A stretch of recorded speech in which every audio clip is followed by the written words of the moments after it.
Praise the Lord.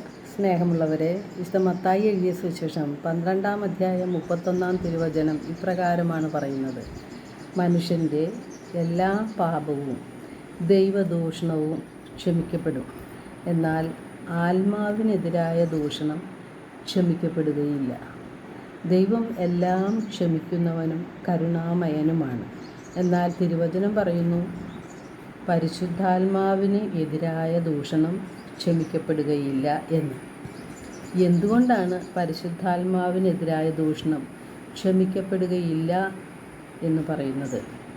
നമ്മുടെ എല്ലാവരുടെയും ഹൃദയത്തിലുണ്ടാകുന്നൊരു ചോദ്യമാണിത്.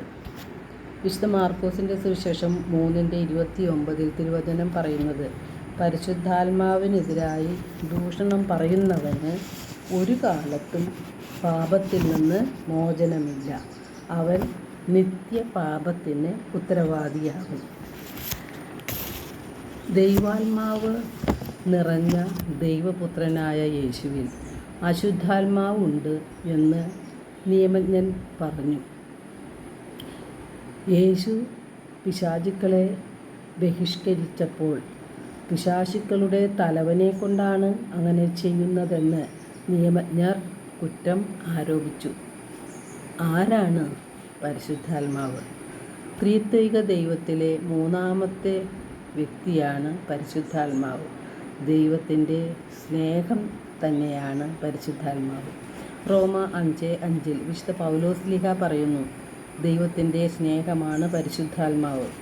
നമുക്ക് നൽകപ്പെട്ടിരിക്കുന്ന പരിശുദ്ധാത്മാവിലൂടെ ദൈവത്തിൻ്റെ സ്നേഹം നമ്മുടെ ഹൃദയങ്ങളിലേക്ക് ചൊരിയപ്പെട്ടിരിക്കുന്നു.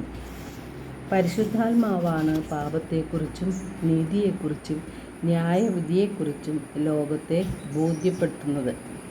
പരിശുദ്ധാത്മാവ് നമ്മെ ശക്തിപ്പെടുത്തി സത്യത്തിൻ്റെ പൂർണ്ണതയിലേക്ക് നമ്മെ നയിക്കുകയാണ് ചെയ്യുന്നത്. പരിശുദ്ധാത്മാവിനെ നാം തള്ളിപ്പറയുമ്പോൾ നമ്മുടെ ഹൃദയം കഠിനമാകുകയാണ് ചെയ്യുന്നത്. അത് അനുതാപം ഇല്ലാത്ത അവസ്ഥയിൽ വന്നു ചേരുന്നു. പാപബോധം നഷ്ടപ്പെട്ട് വീണ്ടും വീണ്ടും പാപം ചെയ്ത് കർത്താവിൽ നിന്ന് അകന്നു പോവുകയാണ്. അങ്ങനെയുള്ളവർക്ക് കർത്താവിൽ നിന്ന് കരുണ ലഭിക്കുകയില്ല. അനുതപിക്കുന്ന പാപിയെ തേടിയാണ് യേശു വരുന്നത്. അനുതപിക്കാതെ ഹൃദയം കഠിനമാക്കിക്കൊണ്ട് പാപത്തിൽ ജീവിക്കുന്നവരോട് കർത്താവ് കരുണ കാണിക്കുകയില്ല, അവർക്ക് ക്ഷമ കിട്ടുകയുമില്ല.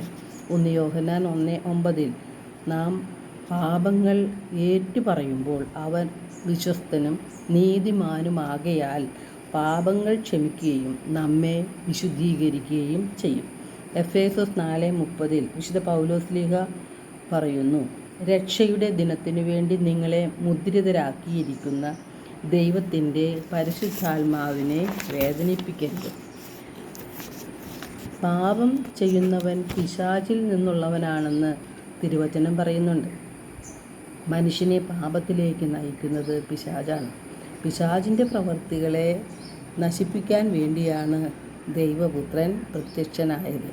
1 പത്രോസ് 2:24 തിരുവചനം പറയുന്നു, നമ്മുടെ പാപങ്ങൾ സ്വന്തം ശരീരത്തിൽ വഹിച്ചുകൊണ്ട് അവൻ കുരിശിലേറി.